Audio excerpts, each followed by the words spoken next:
Buenos días, hoy vamos a hablar de los potenciales de membrana y potenciales de acción. Los fenómenos eléctricos de la membrana son, como dijimos al inicio, en primer lugar el potencial de membrana. En ese sentido, podemos decir que todas las células del cuerpo humano tienen este potencial de membrana generado por una diferencia de gradiente eléctrico que vamos a ir explicando.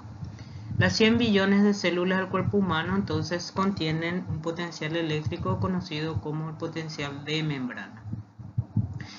Este potencial se origina debido a pequeñas diferencias de distribución de cargas de un lado a otro de la membrana.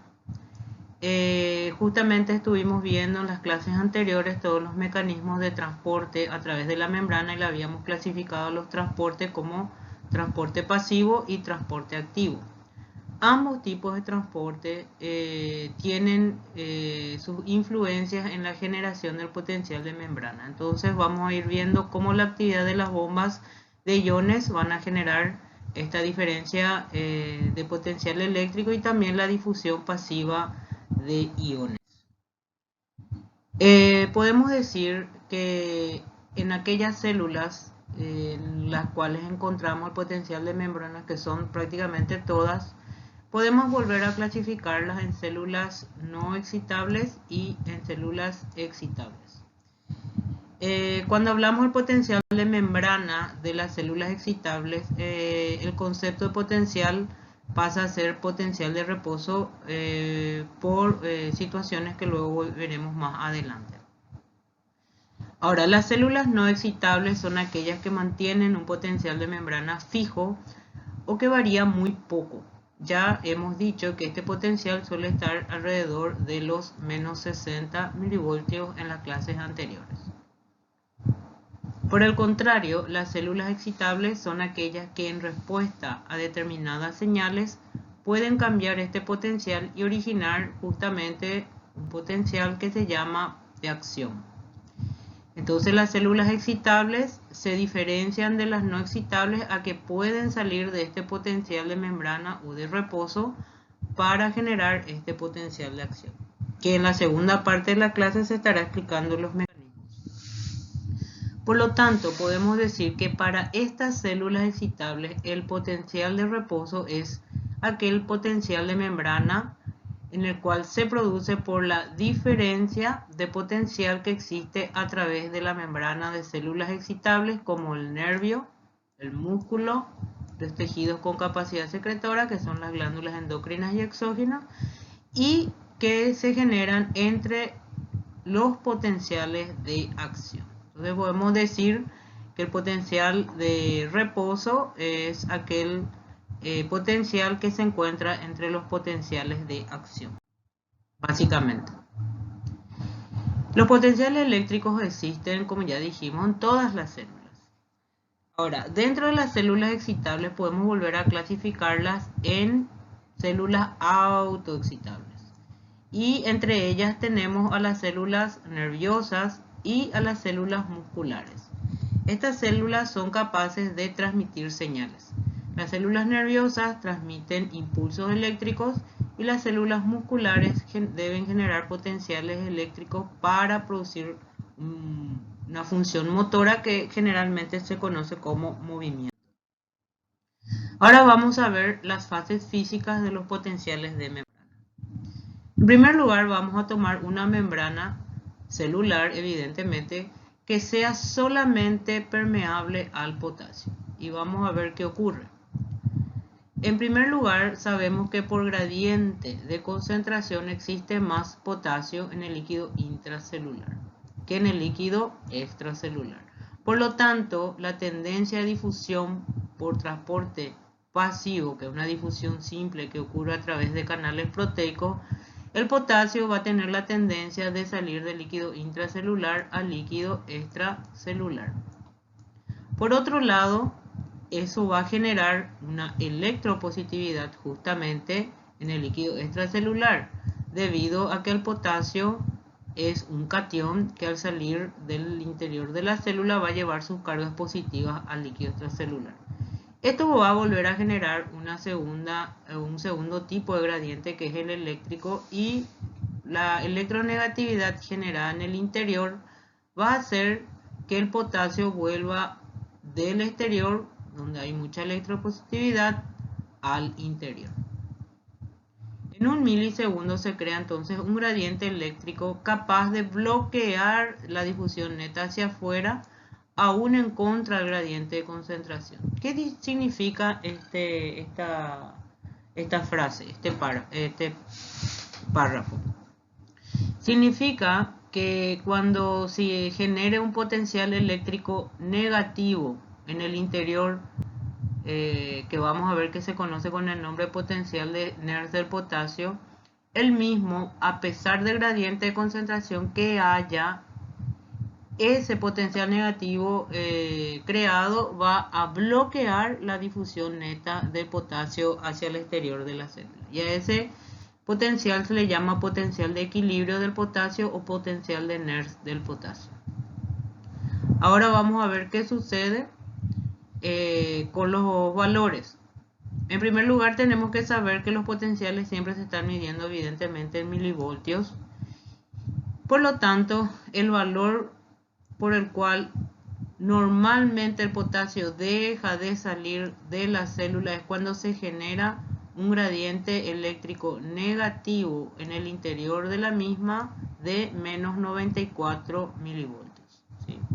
Cuando llegamos a este voltaje, entonces el potasio deja de salir al exterior de la célula por más gradiente de concentración que haya. Ahora, vamos a explicar lo contrario con lo que ocurre con el sodio si la membrana fuese solamente permeable para su transporte. En ese sentido, sabemos que ocurre totalmente a la inversa. El sodio es el electrolito más abundante en el líquido extracelular. Por lo tanto, cuando se genera un gradiente de concentración va a haber una tendencia de difusión de potasio al interior de la célula. Eso va a generar, evidentemente, como el sodio también es un catión, va a generar una electropositividad en el interior de la misma. Y se va a generar una electronegatividad en el líquido extracelular. Esto va a generar un potencial de membrana elevado, o sea que cuando entra el sodio, el potencial de membrana deja de ser muy negativo y va a generarse un potencial eléctrico suficiente para bloquear más difusión de más sodio al interior.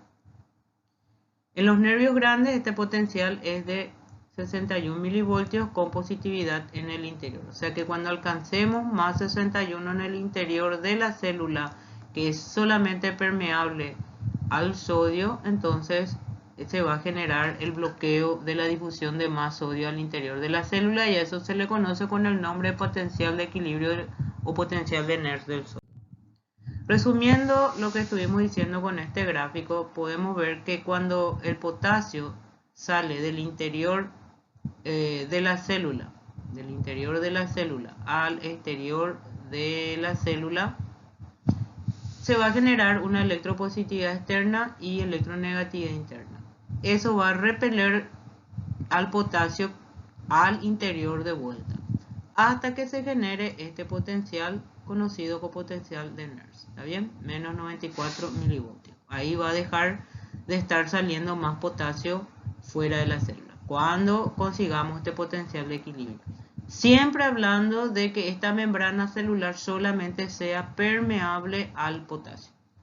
Por el otro lado, el sodio va a tener una tendencia por su gradiente de concentración de ingresar dentro de la célula llevando sus cargas positivas al interior. Eso va a generar otro gradiente eléctrico, que va a repeler sodio hacia afuera. Esta difusión hacia el exterior, hacia el interior del sodio a la célula, se va a bloquear cuando consigamos una electropositividad interna de la célula de más de 61 milivoltios. Entonces podemos decir que el potencial de Nernst es el nivel de potencial a través de la membrana que impide la difusión neta de un ion en cualquier dirección. Cada ion tiene su potencial de NERSC como hemos visto. El potasio menos 94 milivoltios y el sodio más 61. Se relaciona en forma proporcional con la magnitud de diferencia de concentración del ion en ambos lados. Eso significa que si los gradientes de concentración aumentan, el potencial de NERSC va a tener que aumentar también. Pero si el gradiente de concentración disminuye, también el potencial de NERSC disminuirá. Cuanto mayor entonces sea la diferencia, mayor será el potencial, como hemos dicho. Esta es la fórmula de la ecuación de NERSC, que es importante que ustedes la aprendan, porque justamente teniendo el valor de la concentración interior, o sea, no de la concentración interior, sino, disculpen, de la concentración exterior que normalmente obtenemos cuando pedimos electrolitos en sangre, la cantidad de electrolitos en plasma se mide en 1000 equivalentes por litro, y uno infiere el valor normal en el interior, puede llegar a deducir cuál sería la ecuación de NERSC de cada uno de los electrolitos. Entonces, vamos a ver que este valor se halla a través de un número que es un número que es estándar, que es más o menos 61. Eso está en relación a si se trata de un anión, un catión, o si el electrolito está dentro o fuera de la célula. Y el logaritmo del valor hallado en la división de la concentración interna sobre la concentración externa del electrolito. Bueno, ahora, ¿qué pasa cuando la membrana es permeable a varios electrolitos, como en nuestro caso? En nuestro caso, todas las células del cuerpo humano no son permeables solamente a uno u otro, sino a varios electrolitos. Entonces, el potencial de difusión ya va a depender de otras cosas. En primer lugar, el potencial de difusión va a depender de la polaridad de la carga eléctrica de cada ion, si es catión o si es ion. En segundo lugar, va a depender de la membrana y la permeabilidad de la misma para cada ion. Y en tercer lugar, va a depender de la concentración tanto interna como externa de cada ion. Por eso es que debemos saber los valores normales. Entonces, para hallar un potencial de difusión para varios electrolitos, se utiliza una fórmula conocida como fórmula de Goldman. Aquí encontramos la fórmula de Goldman, donde justamente toma en cuenta ya no solamente la concentración interna y externa, sino la permeabilidad de cada una de las sustancias. Entonces, cuando hablamos del potencial de difusión de varios electrolitos, tenemos que tomar en cuenta lo siguiente. En primer lugar, sabemos que el sodio, el potasio y el cloro son los iones más implicados en la generación del potencial de membrana de nervios y músculos. En segundo lugar, sabemos que el gradiente de concentración de cada ion ayuda a determinar el voltaje del potencial de membrana. Y eso vamos luego a explicar mejor, pero ustedes en las clases biofísicas ya lo han dado. ¿Cuáles son esos mecanismos? El grado de permeabilidad de cada ion también determina el potencial. Esto es muy importante recordar porque la permeabilidad de las membranas cambian constantemente ante diferentes tipos de estímulos. Evidentemente, vamos a ver más adelante que en reposo, normalmente las células excitables suelen ser más permeables al potasio que al sodio. Y cuando hay un estímulo sobre las membranas celulares, cualquiera sea el tipo de estímulo, entonces la permeabilidad de la membrana cambia rápidamente, volviéndose mucho más permeable al movimiento de sodio que al de potasio. Eso vamos a ir viendo mejor más adelante. Si la membrana es impermeable al potasio y al cloro, o sea, hablando como dijimos anteriormente, ante una membrana que solamente es permeable prácticamente al sodio, evidentemente que el potencial de reposo o el potencial de membrana de esa célula va a ser muy cercana al potencial de NERSC, que el potencial de equilibrio de sodio, que como dijimos era más 61. En cambio, va a ser lo contrario si fuese la membrana impermeable al sodio y al cloro. Entonces ahí el potencial de membrana estaría más cerca del potasio. Bueno, eso vamos a ver que la realidad está más cercana a la del potasio. Ahora, la difusión de cationes del interior al exterior cuando su concentración es mayor en el interior siempre va a producir una electronegatividad intracelular. Eso ya sabemos. ¿Qué electrolito hace eso? El potasio. En las células nerviosas la permeabilidad es mayor para el sodio y el potasio. Eso ya sabemos también.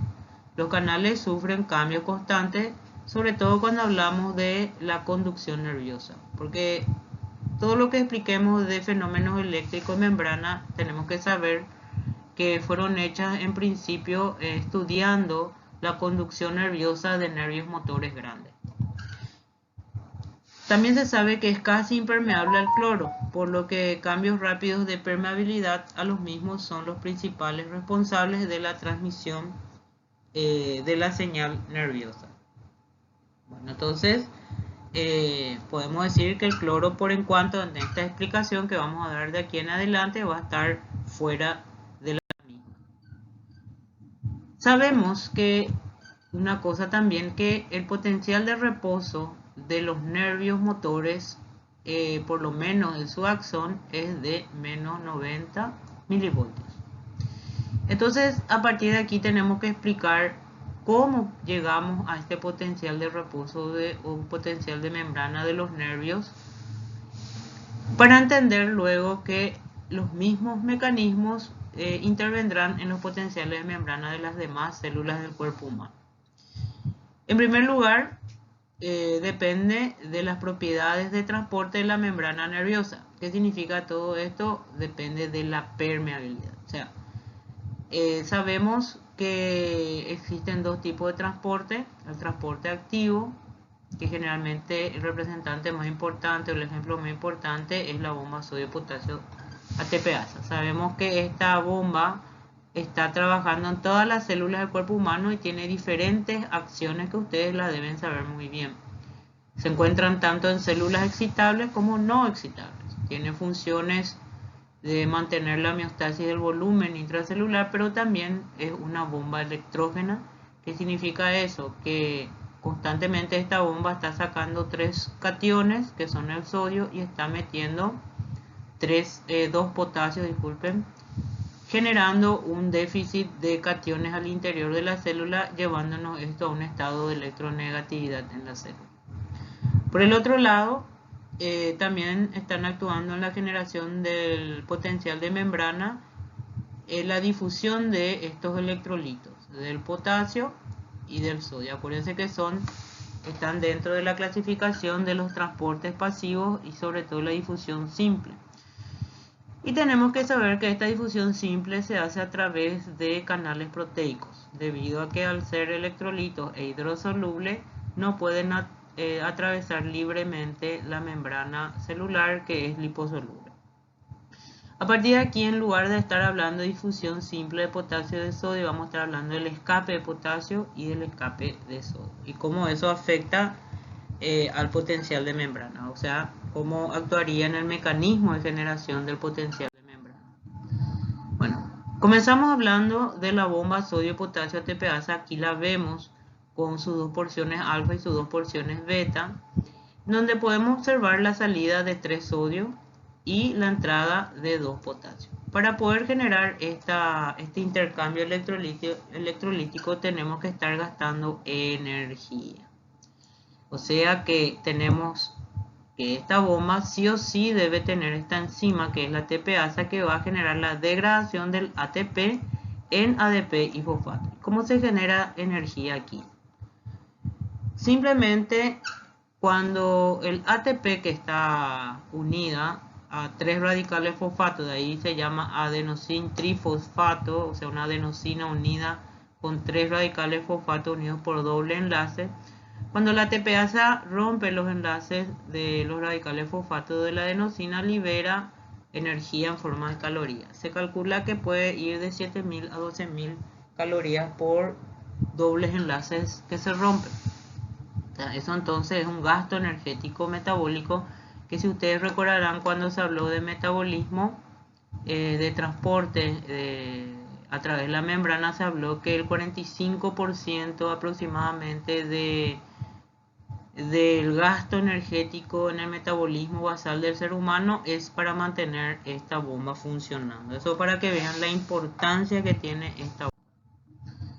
Entonces, aquí está el resumen de todo lo que estuvimos diciendo. Ya hemos hablado de lo que hace esta bomba al ser electrógena, que genera una electronegatividad intracelular. Ahora, yéndonos al escape o difusión del sodio y del potasio, recordemos cuáles son sus valores tanto en el exterior, ¿sí?, como en el interior. Eso es muy importante, no se confundan. El catión más importante o el electrolito más importante en el líquido intracelular es el potasio y en el extracelular es el sodio. Los valores son muy diferentes y esa concentración o esos valores tan diferentes es lo que van a generar los gradientes de concentración. Pero el sodio y el potasio, al ser electropositivos, o sea, cationes, ¿verdad?, cuando se muevan van a estar moviéndose con sus cargas. ¿Está bien? Bueno, entonces, estas difusiones o escapes de ambos se hacen a través de proteínas de canales. Y como dijimos, tenemos que recordar que la permeabilidad juega un papel fundamental también en la generación de potencial de membrana, debido a que el potasio es 100 veces más permeable la membrana al potasio que al sodio, ¿sí? Eso va a determinar que el potasio sea probablemente el protagonista más importante en la generación del potencial de reposo de las células excitables. ¿Está bien? Bueno, entonces lo que vamos a ver cómo llegamos a este potencial de reposo de menos 90 y de qué es lo que es necesario. En primer lugar, la contribución del potencial de difusión de potasio. En segundo lugar, la contribución del potencial de difusión de sodio. Y en tercer lugar, es importante, pero no tanto como lo que hace el potasio, que es la contribución de la bomba sodio-potasio ATPase.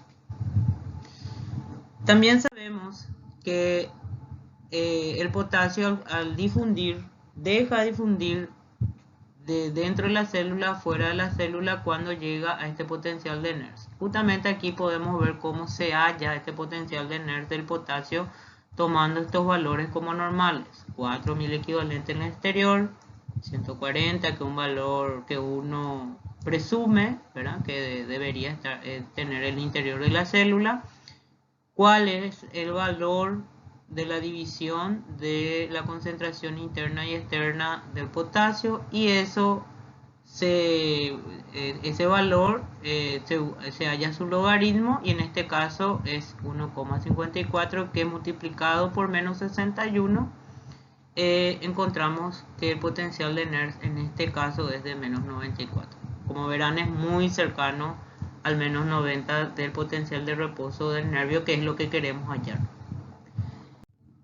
Ahora, el sodio, que es mucho menos permeable para la membrana, en estos casos cuando la célula está en reposo, tiene un potencial de equilibrio de más 61, ¿sí?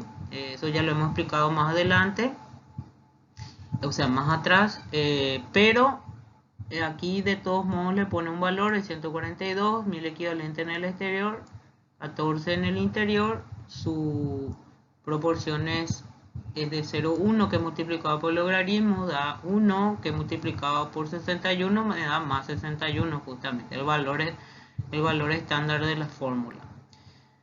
Y aquí vamos a ver lo siguiente, que por la ecuación de Goldman relacionando ambos potenciales de equilibrio del potasio, que es menos 94, y del sodio, que es más 61, y siendo la membrana 100 veces más permeable al potasio que al sodio, tenemos que el potencial interno de mi célula es de menos 86. ¿Está bien? Entonces, el aporte para llegar a este valor de menos 86 se da con el menos 94 del potasio y el más 61 del sodio. Entonces, aplicando la fórmula de Goldman y tomando en cuenta la permeabilidad de la membrana, que es mayor para el potasio, entonces el valor es de menos 86. Bueno, entonces aquí la pregunta es quién aporta el menos 4 para llegar al menos 90 milivoltios. Y el que lo hace es la bomba sodio-potasio ATPase, ¿sí? Que contribuye con el menos 4 milivoltios para llegar al menos 90. Entonces, esos tres mecanismos que explicamos van a generar este valor de reposo. Repitiendo, el escape o la difusión de potasio hasta llegar a su potencial de equilibrio, que es menos 94. El escape o difusión de sodio, que su potencial de equilibrio es más 61. Y el aporte de la bomba sodio-potasio ATPase, que es electrógena y que genera un déficit electrolítico negativo en el interior de la célula, generando un valor de menos 94. Entonces, haciendo la suma algebraica de menos 86 menos 4, tenemos menos 90. Eso es en el nervio, específicamente en el axón. Ahora, ¿esto puede cambiar? La pregunta es, ¿esto puede cambiar? Claro que sí. Esta es una explicación que podemos aplicar en toda la generación de potenciales de membrana. Pero los valores pueden cambiar porque cambia justamente una propiedad, que es la de la permeabilidad que tiene la membrana a los diferentes electrolitos. ¿Está bien? Entonces está bien conocer los mecanismos, que son tres, pero que la permeabilidad de la membrana va a estar también teniendo su injerencia en otros valores diferentes a menos 90, pero siempre negativo. Cuando hablamos de potenciales de reposo, siempre son potenciales negativos. Por ejemplo, se sabe que el potencial de membrana de fibras nerviosas más pequeñas y de células musculares lisas pueden ir de menos 40, ¿sí?, a menos 60. O sea que, como ven, puede ser muy diferente. Pero los mecanismos de producción son los mismos. ¿Está bien? Ahora vamos a ver la segunda parte de esta clase, que es cómo se generan los potenciales de acción del nervio. Como dijimos anteriormente, la definición de potencial de reposo, ¿se acuerdan? Dijimos que eran los periodos de potencial de membrana que se encuentran entre los potenciales de acción. Entonces, estos potenciales de acción son importantes que se generen para que se puedan producir señales eléctricas. ¿Por qué yo quiero producir señales eléctricas? Pues porque cuando hablamos del nervio estamos hablando de transmisión de impulsos eléctricos. Todo lo que hace el sistema nervioso, tanto central como periférico, tiene que ser a través de generación de potenciales eléctricos, que pueden ser, entre ellos, la generación de potenciales de acción. Vamos a ver cuando lleguemos al módulo del sistema nervioso, que es el último, prácticamente el último módulo del curso, que existen otros fenómenos eléctricos importantes en el sistema nervioso, que son los potenciales negativos, pero cuando lleguemos a ese módulo lo explicaremos mejor. Ahora vamos a explicar cómo se generan los potenciales de acción específicamente del nervio. Los potenciales de acción son cambios rápidos del potencial de membrana. Como vemos, generalmente el potencial de membrana tiene un potencial negativo en el interior, que, como dijimos, es menos 90.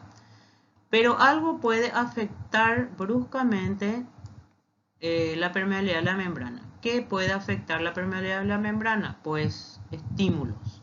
Estímulos que pueden ser mecánicos, eléctricos o químicos. Y eso va a determinar un cambio drástico de la permeabilidad de la misma. Entonces, rápidamente, de un potencial negativo de menos 90, podemos ir, como vemos acá, a un potencial positivo.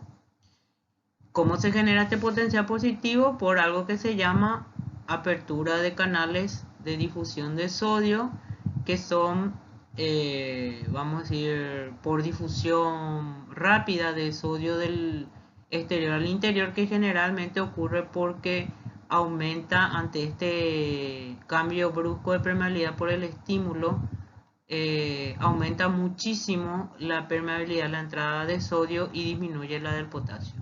Se calcula que aumenta la permeabilidad a la entrada de sodio en ese momento del estímulo de la membrana unas 5000 veces. Eso nos da la pauta de la rapidez con que puede cambiar entonces los valores, los potenciales que de un estado negativo pueden pasar rápidamente a un estado positivo. Y eso es generación de potencial de acción. Y justamente tenemos un potencial de acción y lo primero que quiero llamar la atención es que estamos trabajando en este gráfico con un valor diferente de menos 90. Pero para el efecto es lo mismo. O sea, todo lo que vamos a explicar aquí va para cualquiera de los potenciales negativos como dijimos anteriormente. Habíamos dicho que el potencial del nervio motor es menos 90, específicamente su axón. Pero hay otras células que tienen diferentes tipos de potenciales de membrana, inclusive la de otros nervios, ¿sí? Y bueno, entonces la explicación de por qué algunas células excitables tienen potenciales de membrana más negativos que otras, podemos decir que es porque al ser más negativo un potencial de membrana, va a ser más difícil de que se estimulen. O sea que necesitamos estímulos muy importantes para generar señales. Y eso es un factor de protección. Ahora hay otras células que vamos a ver que necesitan unos potenciales eléctricos de reposo menos negativos. Justamente porque necesita generar más rápidamente señales. Por ejemplo, el nódulo sinusal del corazón, que es un músculo especializado, pero que su potencial eléctrico de reposo es menos 55, menos 60 milivoltios, y eso le da la cualidad de ser un grupo de células que automáticamente autogeneran su propio potencial de acción. Y vamos a explicar después por qué eso ocurre. Bueno, entonces volviendo a nuestra fase de potencial de acción, vemos que en este caso es menos 70. Y también vemos que cuando se inicia un estímulo en la célula, rápidamente este potencial eléctrico se vuelve menos negativo, llegando a un potencial que nosotros le conocemos con el nombre de potencial umbral. Este potencial umbral es una electropositividad de menos 70 a menos 55, menos 60, menos 50, etc. Eso se genera gracias a que la membrana se vuelve más permeable a la entrada de sodio, como dijimos anteriormente, 5000 veces más. Y esa entrada primaria de sodio en este punto generalmente ocurre por las aperturas de canales proteicos, sea por difusión simple. ¿Está bien? Sí o sí debemos llegar a este potencial umbral para pasar a la primera fase del potencial de acción. Y esa primera fase de potencial de acción se conoce como despolarización rápida, que es la fase 1, ¿sí? En este caso, esta fase se produce porque cuando yo llego al potencial umbral, llego a un valor de voltaje que habilita la apertura de canales dependientes de voltaje de sodio. ¿Está bien? Entonces, si yo no llegase a este potencial umbral, yo no voy a poder abrir los canales voltaje dependiente de sodio. ¿Está bien? Y no se va a generar, por lo tanto, en la fase de despolarización, y por lo tanto se va a abortar el potencial de acción. Van a ser valores subumbrales, como se diría. Por lo tanto, es indispensable la entrada masiva de sodio en esta primera fase para luego generar la entrada por canales de voltaje dependiente, que se realiza muy rápidamente, como ven aquí. Este también es un proceso autorregenerativo, que significa que es por retroalimentación positiva, que ya hablamos en la clase de homeostasis. ¿Se acuerdan que era uno de los ejemplos de retroalimentación positiva? Eso se debe a que los canales de voltaje van abriendo los otros canales de voltaje sucesivamente. Una vez que llega a un valor muy positivo, que puede ir de más 35, en algunos casos a más 50, como vemos en este caso, esos canales de voltaje se cierran, los canales de voltaje de sodio. Y en este punto ocurre otro fenómeno que es la apertura de canales de potasio, también canales voltaje dependiente. ¿Qué significa? Que cuando llega a más 35, a más 55 aproximadamente, los canales de voltaje de potasio también ya se comienzan a abrir. Ahora su apertura son canales más lentos, tanto para abrirse como luego vamos a ver como para cerrarse. Entonces, volviendo a la despolarización, esta termina exactamente cuando se cierran los canales de voltaje de sodio y se abren los canales de voltaje de potasio. Esta apertura de canal de potasio ahora permite evidentemente la salida de ¿quién? La salida de potasio, ¿sí? El potasio comienza a salir lentamente, generando esta fase que se conoce como fase de repolarización, que es la fase 2 que vemos aquí. Esta fase de repolarización, cuando llega al potencial de membrana, nos encontramos ante la situación de que estos canales, como se cierran muy lentamente, sigue saliendo un poco de potasio, generando un estado más negativo que el propio potencial de membrana, como ven aquí en la fase 3. Y esa fase 3 se conoce con el nombre de hiperpolarización, que como dice es por una apertura residual de canales de potasio. Llegado a este punto, podemos decir entonces que la hiperpolarización es un estado negativo más que el del potencial de membrana. Ahora, tenemos la singularidad de que mucho potasio está en el líquido extracelular y mucho sodio está en el líquido intracelular.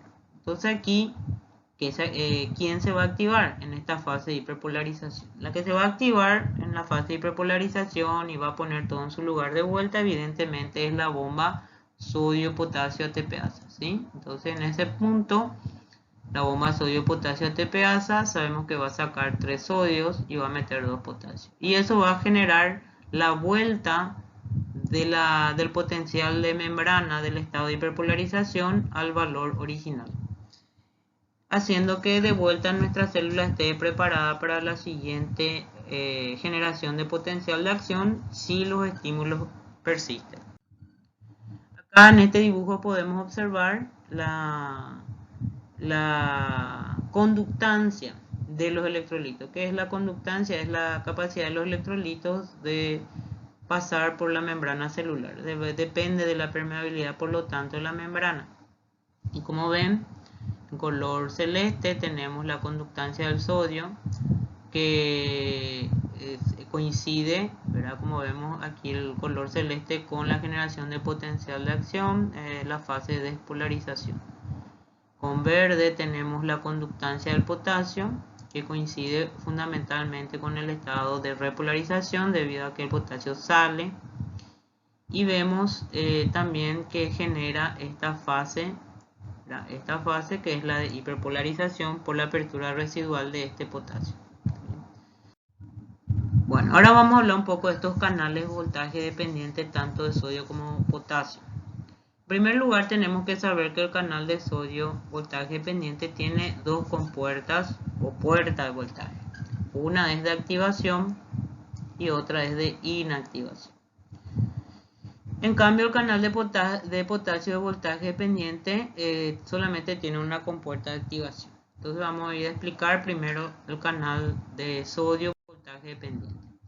Como vemos aquí, cuando mi célula, en este caso mi célula nerviosa, está en estado de reposo, en este caso pone el ejemplo de menos 90 milivoltios, entonces estamos viendo en este dibujo un canal de sodio voltaje dependiente de un nervio motor, de su axón, y repito, está en un estado de menos 90. Como dijimos, este canal tiene dos compuertas, una activación y otra inactivación. ¿Y cómo se encuentran ambas? La compuerta de activación en estado de reposo de mi célula nerviosa, de mi axón, está cerrada. Y la compuerta de inactivación está abierta. De todos modos, no hay entrada de sodio debido a que esta está cerrada, la de activación. Cuando esta compuerta de activación se abre, cuando se genera, dijimos, el potencial umbral, en el cual este menos 90 se vuelve menos, en este caso pone el ejemplo de menos 50, o sea, menos negativo que el potencial de reposo. Pero sí o sí es necesario que ocurra ese potencial umbral, ¿sí? No se olviden de eso. Para poder abrir esta compuerta de activación. Cuando se abre esta compuerta de activación, rápidamente entra sodio, lo que va activando las siguientes compuertas de activación de los siguientes canales de voltaje dependiente de sodio. Y como vemos, el canal o la compuerta, mejor dicho, de inactivación comienza un lento cierre del canal de sodio. Cuando se termina por cerrar esta compuerta de inactivación, cuando llegamos al potencial positivo del pico de la despolarización. Ahí como podemos ver cómo se ha cerrado el canal de inactivación, ¿sí? Y eso evita que el sodio siga entrando, pero también evita que el sodio salga, ¿sí? Entonces esa compuerta se abrirá, como veremos más adelante, cuando cambien otra vez los voltajes. ¿Qué ocurrirá cuando terminemos la repolarización, cuando estemos cuando se entre en fase hiperpolarización y cuando los canales de la bomba sodio, potasio o TPasa pongan todo en su lugar? Aquí tenemos los canales de potasio de voltaje y su activación. Como ven, cuando una célula nerviosa se encuentra en un estado de menos 90, ese canal de voltaje está cerrado, porque es un canal de voltaje, ¿no? No se confundan con los canales de difusión o de escape de potasio, que esos sí están abiertos en estado de reposo. Acuérdense que los canales proteicos de difusión del potasio es lo que genera, de hecho, el potencial de reposo, porque son canales de difusión pasiva, de difusión simple. En cambio, esto que estamos hablando aquí son canales diferentes, son canales voltaje dependientes. Y este canal específico se va a abrir cuando lleguemos a un valor de más 35 o más 50, dependiendo en el pico de la despolarización. Ahí se abre el canal de voltaje de potasio y este comienza a salir al exterior, iniciando el estado de repolarización. Y aquí podemos ver algunos gráficos con sus explicaciones. Aquí de vuelta pone justamente una célula nerviosa que tiene un potencial de reposo de menos 70. Acá podemos ver el canal de activación cerrado y podemos ver aquí en el dibujo de medición de potenciales que está en estado de reposo. Cuando el estímulo cae sobre la membrana de esta célula, vemos que el canal de activación se abre, ¿sí? Sobre todo cuando llegamos, recuerden siempre eso, al potencial umbral, ¿está bien? Cuando llegamos al potencial umbral de menos 55, este canal de activación de potasio se va a abrir. Una vez que se vaya despolarizando, entonces va a seguir entrando sodio hasta llegar a un valor muy positivo que va a cerrar el canal de sodio, su compuerta de inactivación, ¿sí? Y al mismo tiempo aquí nos muestran más dibujo, pero se abren completamente los canales voltaje dependiente del potasio, lo que va a iniciar ahora el estado de repolarización. Y aquí podemos entonces ver el canal de voltaje de entrada de sodio y el canal de voltaje de potasio, ¿sí? La entrada de sodio que genera la despolarización y el canal de potasio que saca potasio, generando repolarización e hiperpolarización. Bueno, hay un término que se suele leer en el Guyton que le llama potencial pospositivo. El potencial pospositivo es nada más aquel potencial que se mide en el exterior de la célula cuando el potencial de acción está en estado de hiperpolarización. ¿Por qué? Pues acuérdense que cuando hay mucha negatividad dentro de la célula significa que hay mucha positividad fuera de la célula. Y este potencial positivo se halló muchos años atrás, cuando todavía no había la capacidad de medir o de introducir un medidor dentro de la célula. Entonces se medía fuera de la célula y lo que se encontraba un estado pospositivo importante, a eso le llamaban potencial pospositivo, que coincide con la hiperpolarización de las células. ¿Está bien? Justamente en este dibujo podemos observar el pospotencial positivo, que en realidad es la hiperpolarización. ¿Ven? El estado negativo de la célula más negativo que el propio potencial de reposo de la célula, que se genera, repito, por la salida de potasio, que debido a que los canales se cierran muy lentamente. ¿Está bien? Bueno, en cuanto a lo que podemos decir en resumen de todo lo que hablamos de potencial de acción, podemos llegar a las siguientes conclusiones. En primer lugar, que el potencial de membrana se genera debido fundamentalmente a que mi membrana es 50 a 100 veces más permeable al potasio que al sodio.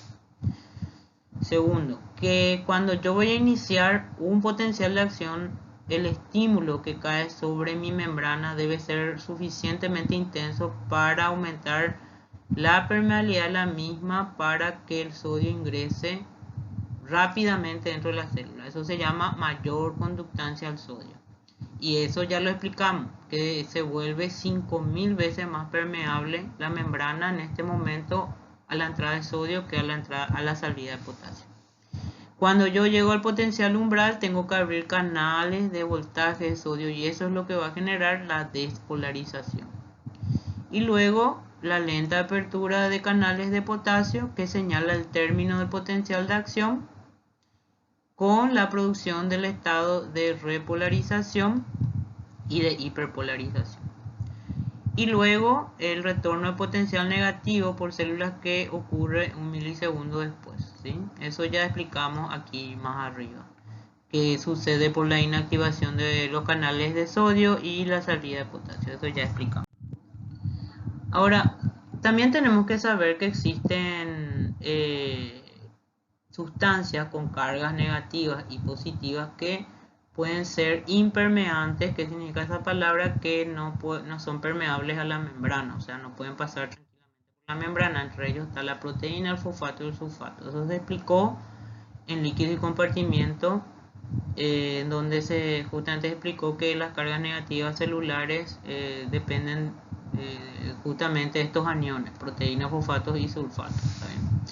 Y que se encuentra en mayor cantidad que en el líquido extracelular. Y el calcio, sin embargo, es un electrolito que no debe estar en concentraciones elevadas dentro de la célula, porque eso puede generar situaciones indeseables dentro de la célula. Existen situaciones específicas en las cuales tenemos que aumentar el calcio en el interior de la célula, y eso lo vamos a explicar cuando lleguemos a circulatorio, cuando lleguemos a cardíaco, que en ciertos momentos sí es importante aumentar el calcio citoplasmático para que la célula pueda hacer sus funciones.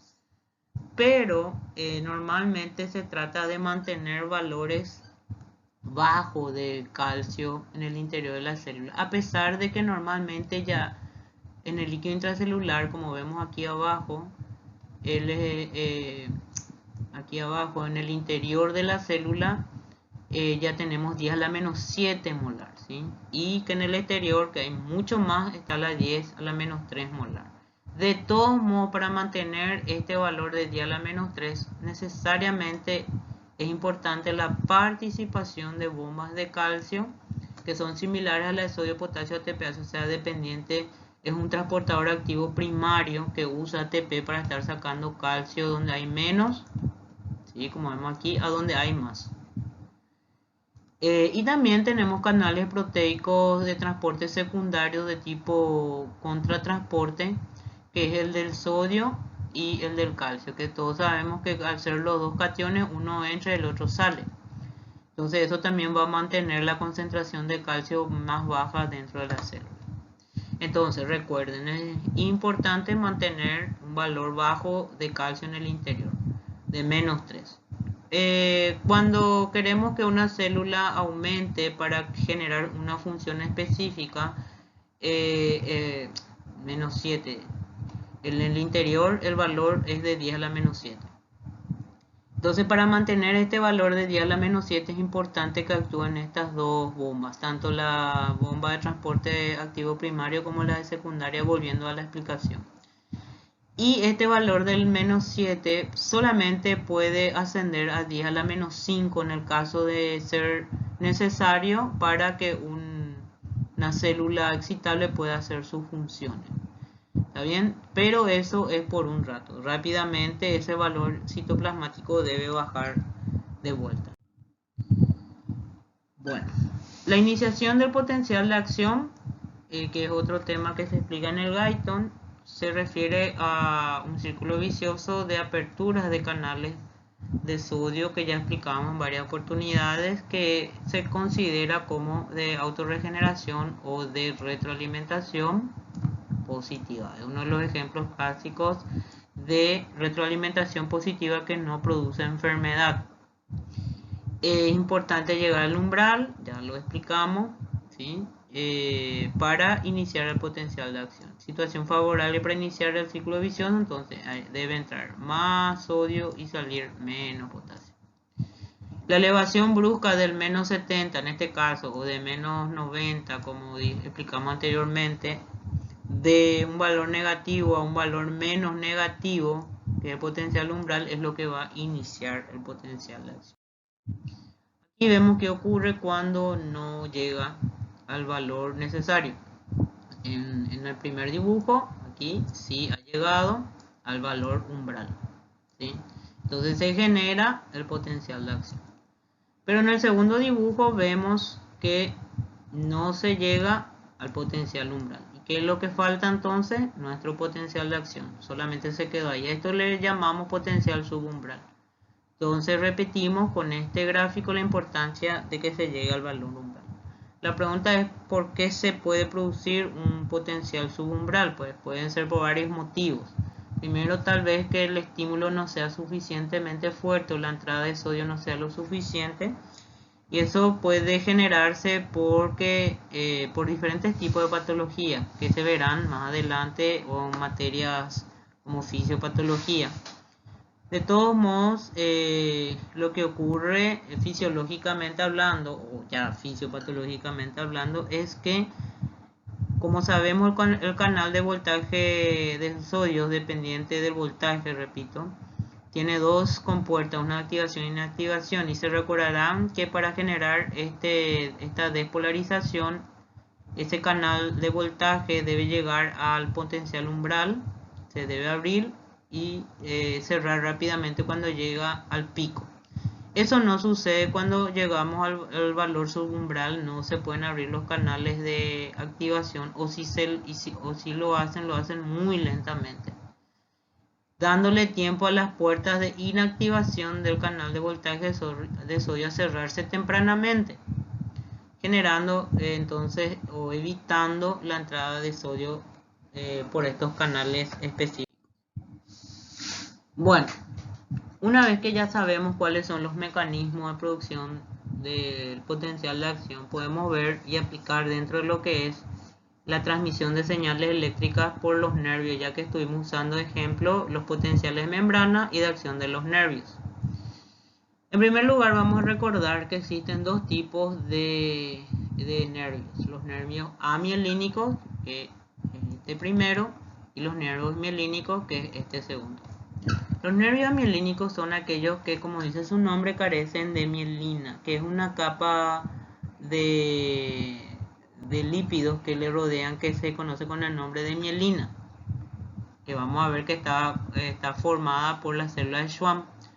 En este sentido, cuando yo tengo un axón que no tiene mielina, o sea que es amielínico, la conducción nerviosa va a ser por generación de potenciales de acción, evidentemente.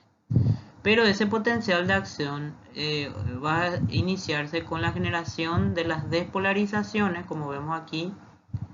El sodio entrando, generando positividad interna, y esa positividad interna por retroalimentación positiva va a ir abriendo sucesivamente los canales subsecuentes. O sea, eso nosotros le llamamos una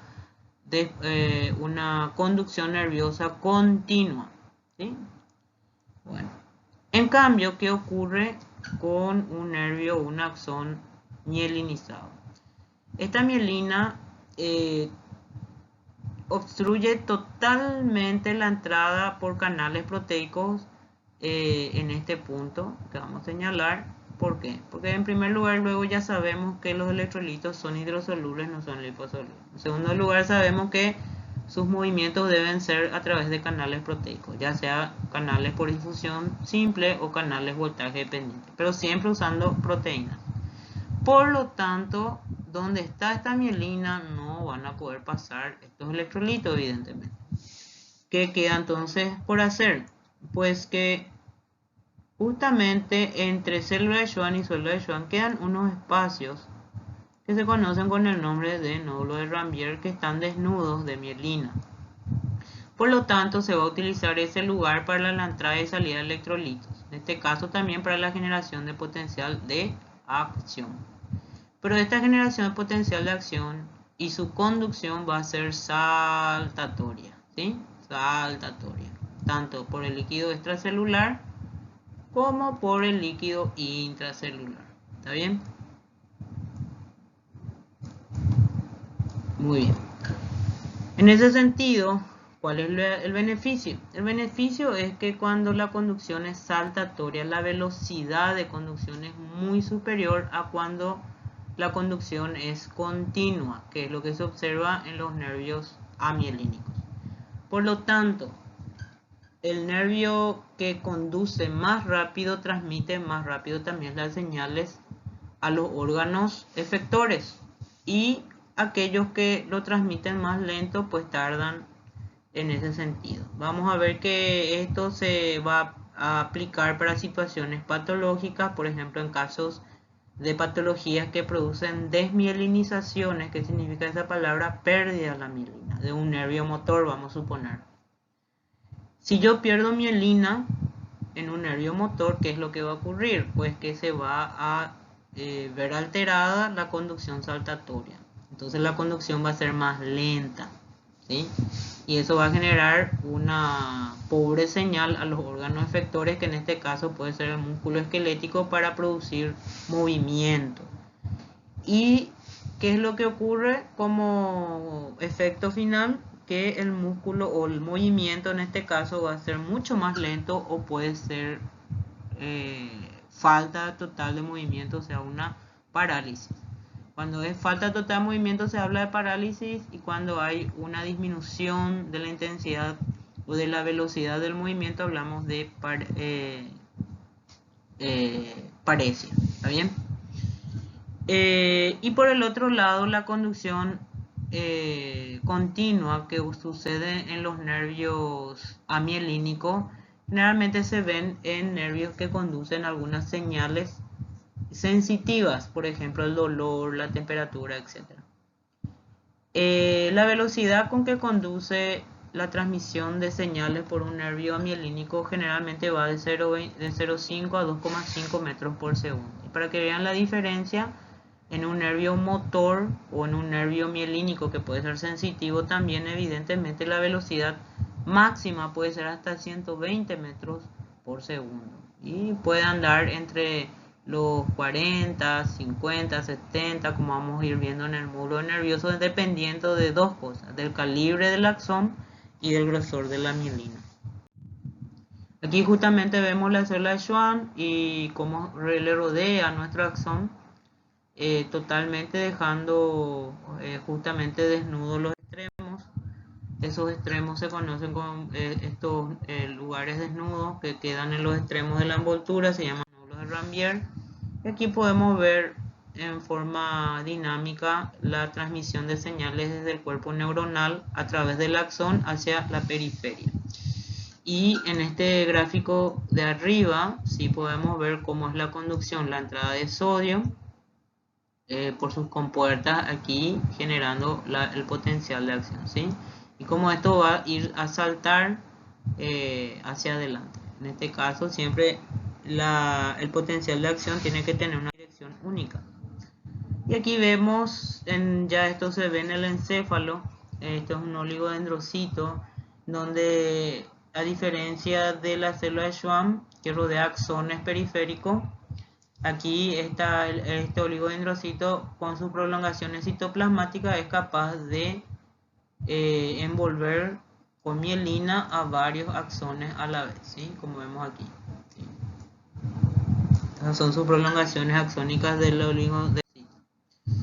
Y acá vemos un gráfico ya para ir entrando en el módulo de músculo y cómo este se va a contraer, de cómo trabaja lo que se conoce con el nombre de unidades motoras.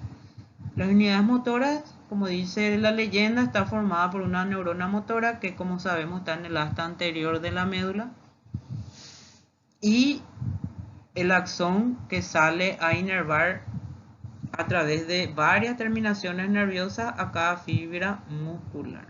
Entonces, como dice aquí, la unidad motora está formada por una neurona motora y por las fibras musculares a las que inerva. Eso es una unidad motora, ¿sí? Estas unidades motoras se diferencian de lo que es placa motora, ¿sí? Vamos a poner en otro color, placa motora.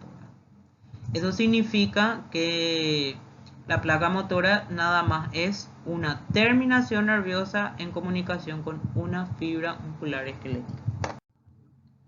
Acá podemos ver, solo para ver que vean otro fenómeno, que es si de derecha a izquierda, como el potencial de acción de este nervio amielínico viaja, como dije recién, de derecha a izquierda. Y a medida que va de derecha a izquierda, que va ocurriendo, pues la electronegatividad que ocurre en el interior de la célula que acompaña es la repolarización. ¿Ven? Va generándose electropositividad donde está el potencial de acción, pero atrás vemos que ya está en estado de repolarización nuestra célula por salida de potasio, ¿sí?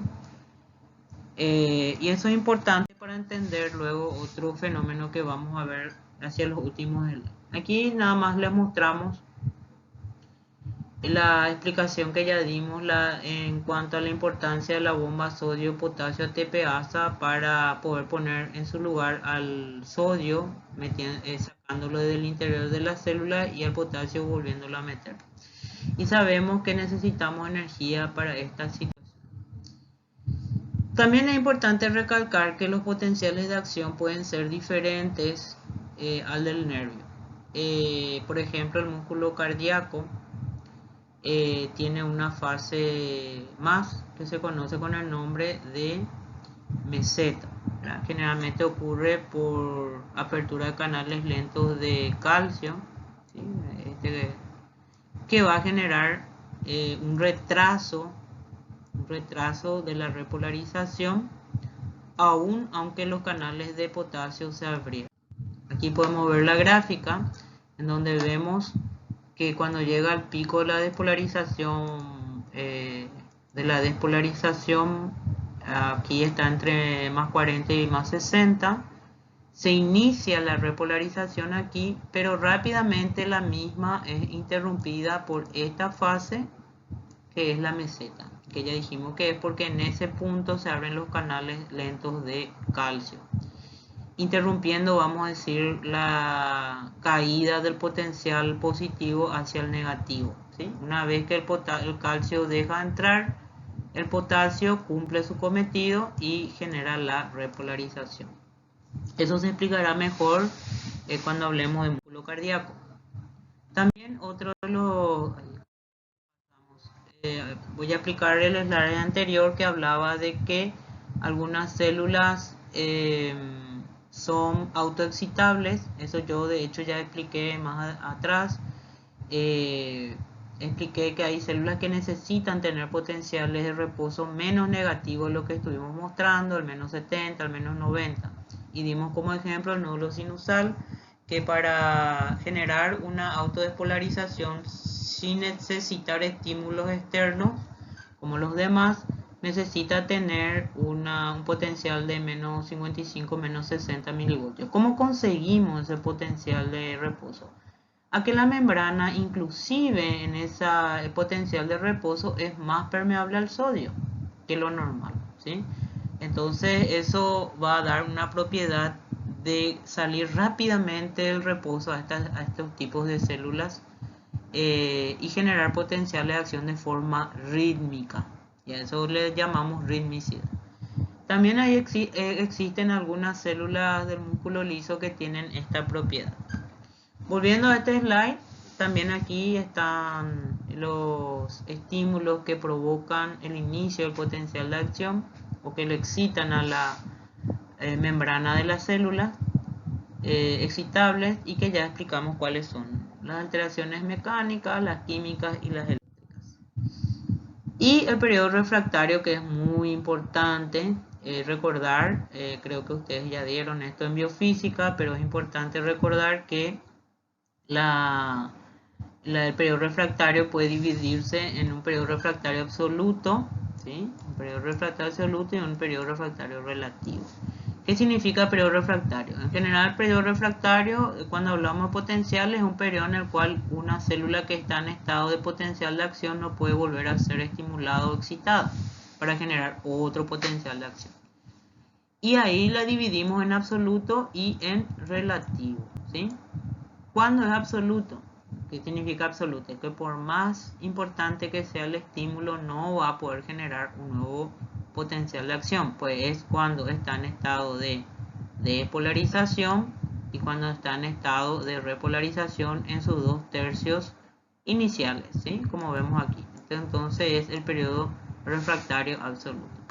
Ahora, el relativo es cuando la célula ya está llegando cerca de su potencial de reposo, ¿sí? Entonces podemos decir que el tercio final de mi potencial, de mi repolarización, si cayese en ese momento un estímulo supranormal, yo podría tener la posibilidad de generar potenciales nuevos de acción, ¿sí? Y eso vamos a ver más adelante en qué situaciones, qué fenómenos estos generan. Y también evidentemente en el estado de hiperpolarización, que ya es más negativo que esto, con un estímulo supranormal también voy a lograr generar un potencial de acción. Bueno.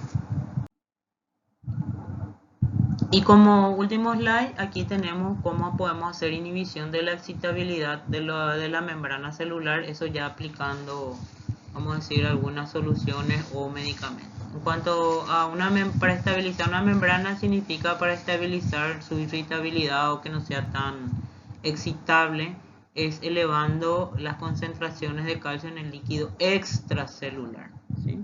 Entonces yo puedo aumentar con inyecciones, con algunos tipos de medicamentos rápidamente la concentración extracelular de calcio, y eso va a estabilizar membranas que están muy irritables. Entonces, por eso se llaman estabilizadores. Y el segundo caso, los anestésicos locales actúan inhibiendo totalmente la excitabilidad al tener la capacidad de bloquear o dificultar la apertura de canales de sodio. Entonces, si yo bloqueo o dificulto la apertura de canales de sodio, no se va a poder luego realizar la iniciación de ningún potencial de acción. Y esto es muy importante para que se pueda entender de que si yo uso un anestésico, en este caso local, por ejemplo, para hacer una sutura, una pequeña sutura, entonces yo estoy evitando que haya transmisión de señales dolorosas, por ejemplo. Y también están los anestésicos generales, que generalmente son gases, que penetran, los gases anestésicos son muy liposolubles, penetran la membrana lipídica de las neuronas y las inhiben totalmente. Entonces la persona entra en un coma farmacológico, como decimos, para poder hacer cirugías, y eso se consigue gracias al bloqueo, como dice aquí, de la apertura de canales de sodio. Bueno, entonces con este último slide les dejo y espero que puedan realizar sus tareas. Voy a estar enviándoles con los delegados para que puedan desarrollar la actividad práctica, que en este caso van a ser individuales. Que pasen buen día. Hasta luego.